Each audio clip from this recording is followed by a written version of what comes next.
نہیں جانتا. اور حضور تاج الشریعہ رحمت اللہ تعالی علیہ نبی ریال حضرت کہتے نا، منور میری آنکھوں کو میرے شمس الضحا کر دے، منور میری آنکھوں کو میری شمس الضحا کر دے. کیا تو ان کی آنکھیں منور نہیں تھی؟ ارے اعلیٰ حضرت کی آل کی آنکھیں منور نہیں ہوں گی تو کس کی آنکھیں منور ہوں گی؟ اور پھر وہ کہتے ہیں نبی سے جو ہے بیگانہ اسے دل سے جدا کر دے. نبی سے جو ہے بیگانہ اسے دل سے جدا کر دے. پدر مادر برادر جان و مال سب ان پر فدا کر دے. پدر برادر مادر جان و مال سب ان پر فدا کر دے. اور جہاں میں ان کی چلتی ہے، جہاں میں ان کی چلتی ہے، وہ دم میں کیا سے کیا کر دیں. جہاں میں ان کی چلتی ہے وہ دم میں کیا سے کیا کر دیں. زمین کو آسماں کر دیں، ثریا کو سرا کر دیں. زمین کو آسماں کر دیں، ثریا کو سرا کر دیں. اور پھر آخر میں کہتے ہیں تجھے کیا فکر ہو اختر. اپنے آپ کو سمجھاتے ہیں مجھے کیا فکر ہو اختر، میرے یاور ہے وہ یاور. مجھے کیا فکر ہو اختر، میرے یاور ہے وہ یاور. جب چاہیں جدھر چاہیں دنیا ادھر کر دیں. میں نے ترمیم اور تضمین کے ساتھ یہ جو شعر پڑھے عشق بڑھانے کے لیے پڑھے. اور عشق جتنا بڑھتا ہے نا، عشق بڑھتا ہے تو پھر حاضری بھی ہو ہی جاتی ہے، شرم بھی ہو جاتا ہے. اور الحمدللہ ہمارے مدرسے کے اسٹاف کا، ہم سب لوگوں کا ذہن یہ ہے الحمدللہ مدنی ماحول کی برکتیں ملی کہ ہم نے بچوں کو تعلیم کے ساتھ ساتھ، اور بچوں کا ذہن ہمارے بیٹوں کا، بچوں کا جو پڑھتے ہیں ان کا ذہن یہ ہے کہ ہم نے قرآن حفظ کرنے کے ساتھ ساتھ صاحب قرآن کی محبت دل میں بسانا ہے. کسی دنیا دار کی نہیں، مدینے کے تاجدار کی محبت دل میں بسانا ہے. کیوں ہر محبت میں خسارہ ہو سکتا ہے، مدینے والی محبت میں کوئی خسارہ نہیں ہو سکتا. دنیا کی محبت میں لالچ ہے، دنیا دار کی محبت میں غداری ہو سکتی ہے، بے وفائی ہو سکتی ہے. مدینے والے کی محبت میں کوئی غداری نہیں ہے، بلکہ جو ان سے محبت کر لیتا ہے اللہ تعالیٰ اس کو عروج عطا فرما دیتا ہے. اور ایک بات اور بتا دوں، بات آ گئی تو ابھی الحمدللہ مہرارہ شریف میں یہاں اقطاب آرام فرما ہے. ایک قطب نہیں، اقطاب ابھی عرس ہوا ہے. اور سب سے بڑی بات یہ کہ ولی تو ہے لیکن میرے نبی کی آل کے ولی ہے، حضور کی آل کی اولاد کے ولی ہیں. اور ان کی محبت، ان کی عظمت ہمارے دل میں کیوں ہے؟ کیونکہ وہ حضور کی نسل ہے. ارے جب نسل سے محبت یہ ہے تو اصل سے محبت کیسے ہوتا ہے؟ اصل سے کیسی محبت ہو؟ آج اگر کوئی کسی کو دیکھتا ہے نا، مہرارہ شریف کے بزرگ کو اگر ہمارے درمیان آ جائیں، اللہ کرے آ جائیں، امین میاں برکاتی مدد اللہ العلی، نجیب حیدر میاں جن کو چھوٹے سرکار کہا جاتا ہے، اگر وہ آ جائیں تو یقیناً ہم جو ہے نا ان کے لیے اپنے جان کو سب کچھ کو حاضر کریں، ادب سے دست بوسی کریں نا، ان کے لیے سب کچھ قربان کریں. کیوں؟ کیونکہ میرے نبی کی آل بھی ہے، میرے نبی کا خون ان کی رگوں میں دوڑ رہا ہے. اور دیکھیے ماشاءاللہ ہم سید کو کیسی عزت دیتا ہے. ابھی اسی عرس میں سید امین القادری صاحب، وہ خود بھی آل رسول ہیں، لیکن جب پہنچے ہیں سرکار نجیب حیدر میاں نے، جو سید امین القادری صاحب بیٹھے ہوئے تھے تو انہوں نے دیکھا نہیں پیچھے، لیکن جو ہے نا کتنا پیارا انداز ہے مہرارہ کے بزرگوں کا بھی. آئے تو تکبر کے انداز میں نہیں، بالکل سادگی کے ساتھ آئے. اور آ کر کے انہوں نے جو ہے نا سید امین القادری صاحب کے پیٹھ پہ ہاتھ رکھا، پیٹھ پہ ہاتھ رکھا.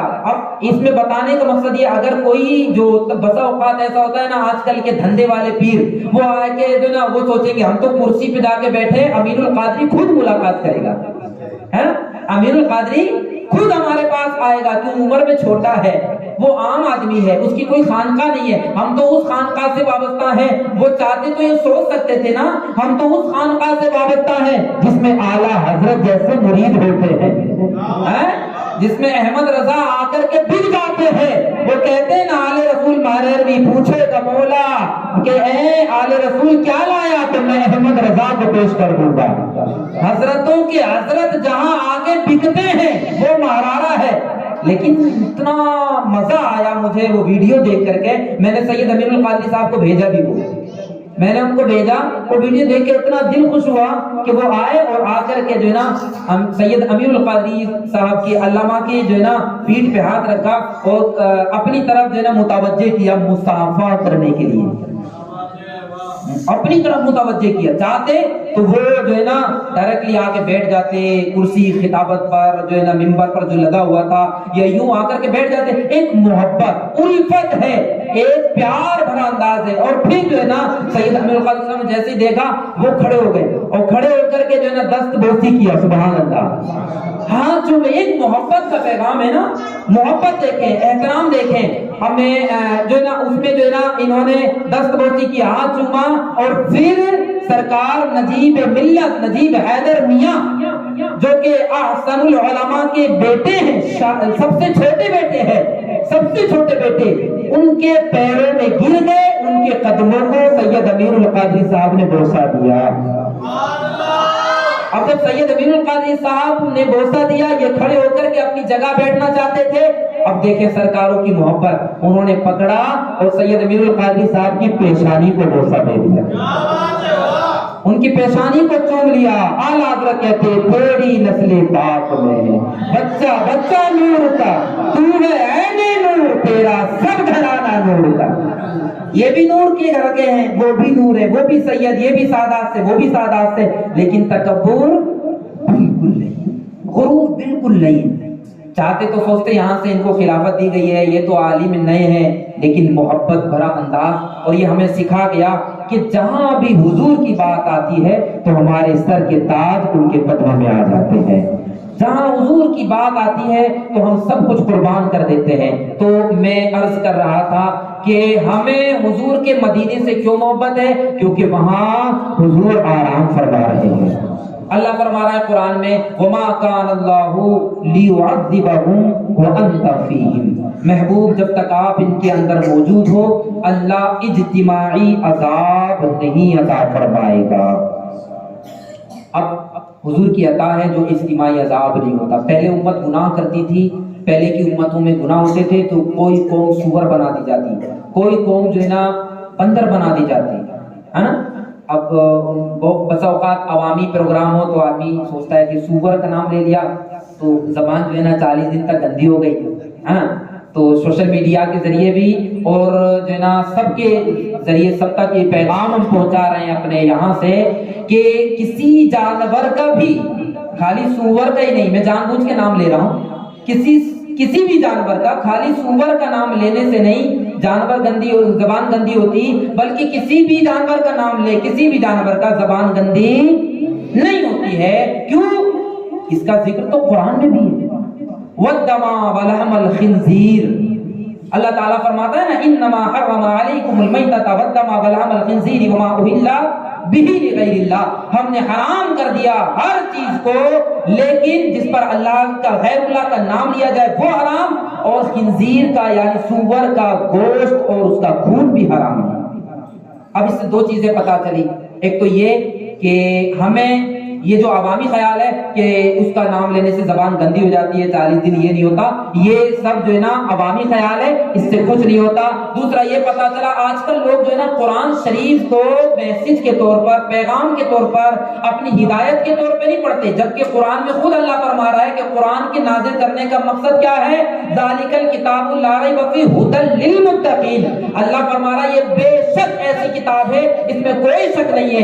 دنیا کا بڑے سے بڑا رائٹر اگر کتاب لکھے گا تو وہ آخر میں یا شروع میں لکھ دیتا ہے میری کتاب میں کوئی غلطی ہو سکتی ہے، میری کتاب میں کوئی غلطی کی گنجائش نکل سکتی ہے، لیکن میرے رب کا کلام کتنا عظیم کلام ہے، اللہ فرماتا ہے قرآن میں کوئی شک کی گنجائش ہی نہیں ہے، کوئی غلطی کی گنجائش نہیں ہے، اور فرماتا ہے ہدی للمتقین، اس میں ڈرنے والوں کے لیے ہدایت ہے، یعنی اللہ سے جو ڈرتے ہیں ان کے لیے ہدایت ہے۔ قرآن ہدایت کے لیے، قرآن رہنمائی کے لیے، قرآن قسم کھانے کے لیے نہیں ہے۔ ہمارے معاشرے میں کیا ہوتا ہے، اٹھاؤ قرآن کھاؤ قسم، ہیں کوئی آپس میں جھگڑا ہو گیا میاں بیوی کا، چلو مسجد۔ ایک دن تو ہمارے یہاں 2 بجے رات میں چلے آئے، 2 بجے بچے ڈر گئے، پریشان ہو گئے۔ دوسرے تیسرے دن ہم سے کہا حضرت پتا چلا کہ جو ہے نا مسجد میں کچھ عورتیں آئی تھیں اور کچھ جو ہے نا وہ آئے تھے، تو بعد میں پتا چلا کہ وہ لوگ کچھ آپس میں معاملات ہو گئے، کیمرہ چیک کیا، پتہ لگایا۔ بہرحال تو یہ ایک میسج دینے کے لیے، اصلاح کرنے کے لیے بتایا جا رہا ہے کہ ہماری قوم نے قرآن کو صرف قسم کے لیے بنا رکھا، تو پتہ لگا کہ وہ قسم کھانے کے لیے آئے تھے، ہے نا۔ اٹھاؤ قرآن، مسجد بھی قسم کے لیے بنا لی، اب تو چلو مسجد کھاؤ قسم، مسجد بھی نہیں کہتے مسجد چلو، بہت سے مسجد کہہ دیتے ہیں، ہاں چلو مسجد، چلو مسجد کھاؤ قسم، بتاؤ یہ بات صحیح ہے کہ غلط ہے، ہاں یہ بات جھوٹی ہے کہ سچی ہے۔ اس لیے قرآن بنا لیا نہیں، قرآن پیغام کے لیے ہے، قرآن لوگوں نے نام رکھنے کے لیے بنا لیا ہے۔ قرآن میں کوئی جو ہے نا نام دیکھا، جیسے الحمد شریف میں انعمتا ہے تو اب انعمتا نام رکھ دیا۔ قرآن میں جو ہے نا اگر کوئی بصیر ہے تو بصیر رکھ دیا۔ اب بہت ساری جگہ پر اگر اس کا معنی دیکھا جائے تو چلے گا، اور بہت ساری جگہ پر معنی دیکھا جائے تو نہیں چلے گا۔ جیسے 19ویں پارے میں چیونٹی کا ذکر ہے، 19ویں پارے میں چیونٹی کا ذکر ہے، بلکہ پوری سورت ہے، سورت النمل ہے، اس میں چیونٹی کا ذکر ہے۔ فَتَبَسَّمَ ضَاحِكًا مِّن قَوْلِهَا، حضرت سلیمان علیہ السلام نے جب چیونٹی کو دیکھا تو آپ مسکرائے۔ اب اس میں نملتن آیا ہے قرآن میں۔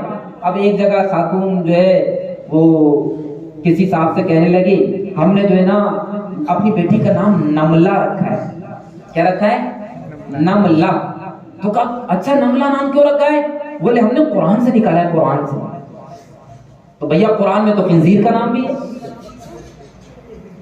کیوں حافظ صاحب؟ قرآن میں تو خنزیر کا نام بھی ہے، تو کیا ایسے ہم خنزیر کا نام رکھ دیں گے؟ تو پتا چلا قرآن نام رکھنے قسم کھانے نہیں، قرآن عمل کرنے کے لیے، ہماری رہنمائی کے لیے ہے، قرآن ہدایت کے لیے ہے۔ اور اسی طریقے سے بہت سے نادان نا سمجھ لوگ جنہوں نے تھوڑا بہت ادھر ادھر بیٹھ کے دیکھ لیا ہو، چاہے وہ مسلمان ہو چاہے غیر مسلمان ہو، انہوں نے قرآن کو صحیح سے پڑھا نہیں، صحیح سے سمجھا نہیں، تو وہ کہہ دیتے ہیں قرآن میں جہاد کا ذکر ہے، قرآن میں اس کا ذکر ہے۔ ارے میرے بھائی قرآن میں لفظ جہاد آیا، اس میں آگے بھی تو پڑھو، آگے لکھا ہے کہ اپنے آپ کو غلط باتوں سے روکو، شراب سے روکو، جوئے سے روکو، بری باتوں سے روکو، یہ بھی جہاد ہے۔ یعنی اس کا مطلب یہ کہ آپ اگر ہر برے کام سے رک گئے تو آپ کو اس پر جہاد کا ثواب عطا ہوگا۔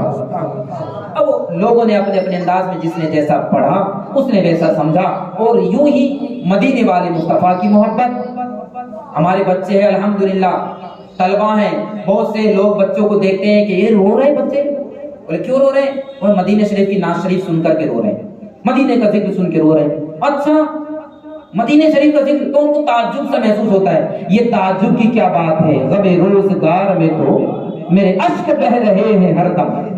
ایسے بھی روتے ہیں لوگ، دنیا میں بھی روتے ہیں، ایسے بھی کاروبار میں روتے ہیں، تو غم روزگار میں تو میرے اشک بہ رہے ہیں ہر دم، تیرا غم اگر رلاتا تو کچھ اور بات۔